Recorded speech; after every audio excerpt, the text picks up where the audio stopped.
The Isle of Anglesey in North Wales is the home of one of Britain's most scenic racetracks, and on a beautiful summer's weekend in July, it played host to the amateur enthusiasts of the 750 Motor Club. The club was founded back in 1939 when people had Austin 7s and they used to build specials.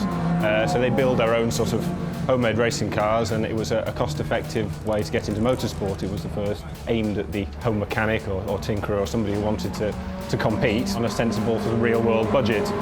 They had a series where at age 14 you could come racing, and how fantastic is that? I would have loved to have done that, but then you could also keep going until your 80s.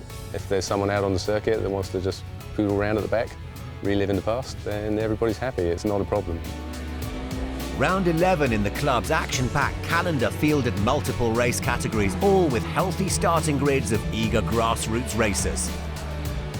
We have 15 meetings throughout the year, say with these sort of 20 formulae on rotation that will come and go throughout each one. We travel all around the UK. We always like to come to Anglesey.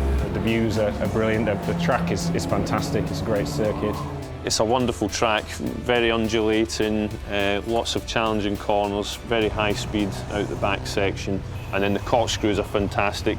It's really tempting to go in too hot and find yourself in all sorts of bother. I think the word commitment is the definition of this circuit. It's a great place. I mean, you don't really get to look at the sea when you're driving. This is one of the few circuits where I actually really look at the instruments, because you're so busy thinking, I've got to be so precise and accurate here.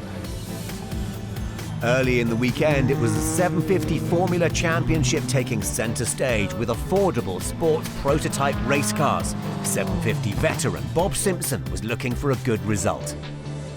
They're all home-produced cars. We now run the Fiat engine, 1108 cc engine. We've been running that since 2003, I believe. They're all run by the drivers. You do what you think should be done to the car. Sometimes it works, sometimes it doesn't. This one was built over 2 winters, but once they're built, a few nights a week is plenty to keep them race ready, you know.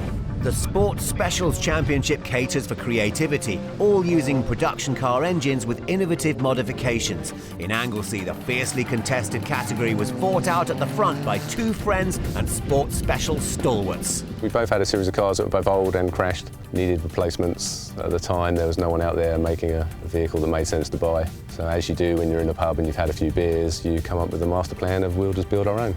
We got together and we designed and built a new car. So yeah, we're very proud of what we've done, and it seems to work. Single engine, single specs, that tied down a lot of the design decisions for us.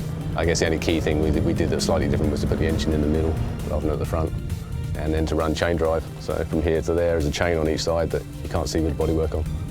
But that's worked out fantastically well.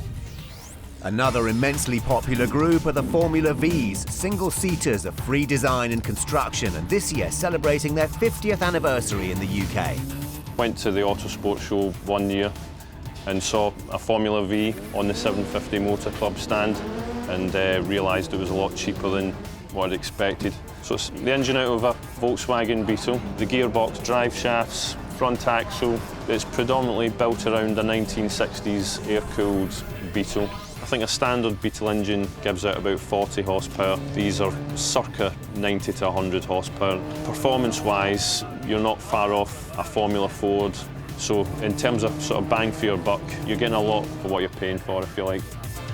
Another great weekend of grassroots racing proved once again that affordable amateur racing is alive and well in Great Britain. There are little clumps of racing all the way through the grid, and that's what makes it satisfying. It's not just driving around a circuit on your own thinking, how do I make out that 1/10 of a second here and there? You're actually thinking, I'm battling with somebody, and that takes it to the next level. Yes, it's nice to win, but starting at the front, driving around by yourself at the front the whole race, lovely to get a trophy. Woo! But if you can get mixed up with 4 or 5 other cars where you're swapping the lead, swapping position, and it doesn't matter where that occurs in the race, that's great fun, and you come off with a real buzz after that. And any podium is just a bonus.